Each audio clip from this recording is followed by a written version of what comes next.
Let's dive right in. Welcome to today's explainer. So if you fired up CapCut anytime recently, you've probably noticed that those upgrade prompts, they're hitting just a little bit differently lately. A ton of us rely on this tool literally every single day, but recently there's been a very noticeable shift in what we're actually allowed to do before we have to pull out a credit card. You know the feeling. You go to use a familiar tool, you're totally in the zone, and then suddenly, bam. A feature you swear used to be free just a week ago now has this little gold crown sitting right next to it.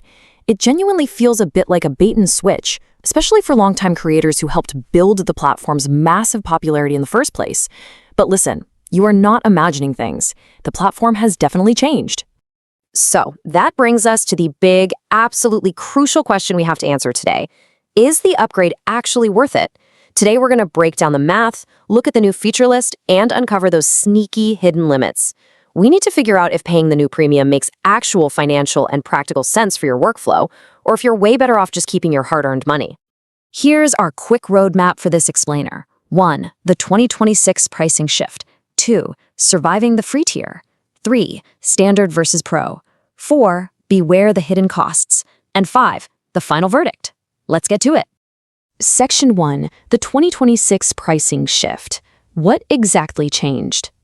Okay, so until early 2026, it was a super simple, clean split, right? You had free and you had pro.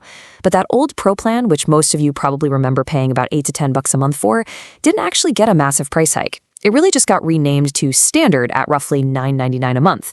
But here is the real catch. CapCut created an entirely new tier above that, also called Pro, sitting at $19.99 a month. And here's the kicker. They took most of those advanced AI tools that people originally upgraded for and quietly migrated them up into this new $20 bracket.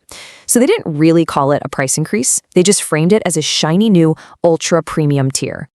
Moving on to Section 2, surviving the free tier. Spoiler alert, it's not a trap. The truth is, you genuinely can cut a full video using trims, transitions, text, and basic voiceovers without paying a single dime. It's totally doable. But you are going to hit some very specific bottlenecks. Your resolution is capped below 4K, you'll be forced to deal with watermarks on certain premium templates, and crucially, you're hit with daily limits on heavy lifting tools like background removal. So what you should really take away from this is that you only need to leave the free tier when you are repeatedly hitting these exact caps. Like, if you're doing daily talking head videos and constantly running out of your background removal allowance, that's a genuine signal to upgrade, not just some vague FOMO about missing out on features. Section 3, Standard versus Pro. What do you actually need? Okay, so understanding what that extra $10 jump actually buys you is super important. The $10 standard plan gets you advanced editing tools and basic AI captioning, but you're still stuck at that 1080p export limit. The $20 Pro tier, on the other hand, unlocks full 4K export capability and the advanced generative AI suite. Essentially, the entire price gap between standard and pro boils down to just two things: your resolution ceiling and your reliance on generative AI. If neither of those apply to your daily work, well, paying that extra $10 a month literally just buys you headroom you'll never actually use. Now, if you do decide you absolutely need that headroom, let's look at exactly what the $19.99 Pro tier buys you, totally stripping away all the flashy marketing language. First, you get 4K exports, which is an absolute must if you're delivering client work or aiming for super crisp YouTube uploads. You get the full AI toolkit, meaning access to camera tracking, vocal isolation, voice cloning, and text-to-video. You also get a massive bump up to 1 terabyte of cloud storage, huge if you edit across your phone, laptop, and desktop. Plus, you get access to their 12 million-plus asset library of music and stock clips. And finally, you get 1,200 monthly AI credits. Lock that last point in your brain, because it's going to be very important in just a minute. Section 4, Beware the hidden costs. Always read the fine print, folks. First up is the sheer sticker shock of it all. Think about it. A workflow that used to cost you about $8 a month has suddenly jumped to $20. That is more than double the cost for what is essentially the equivalent feature set of the old Pro plan. That alone is a pretty hefty hidden premium that a lot of users simply didn't realize they were opting into. But here is the real plot twist of the new Pro tier. That number 1,200. Remember that? That is your monthly allowance for AI credits. It turns out, Pro is definitely not unlimited when it comes to generative AI. While everyday tools like trimming and basic captions don't touch your credits at all, the really flashy generative features like AI video generation and voice cloning draw directly from this 1,200-point pool. And once it's gone, well, you're forced to buy top-ups separately, and those start at $4.99 for 100 credits.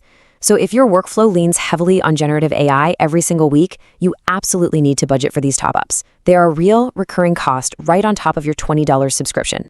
Oh, and whatever you do, please do not fall into this trap. 15 to 30%.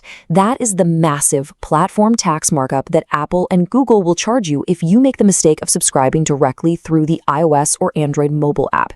CapCut doesn't eat that cost. They simply pass that App Store commission straight on to you, the subscriber, which makes your monthly bill $2 to $3 more expensive than it ever needs to be. Finally, Section 5, the final verdict. Should you upgrade?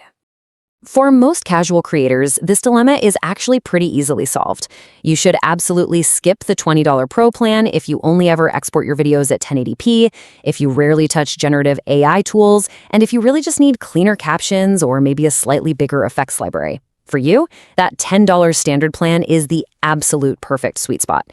Honestly, even the free tier might be plenty if you can comfortably live with those daily use caps. The bottom line, don't spend money you don't need to.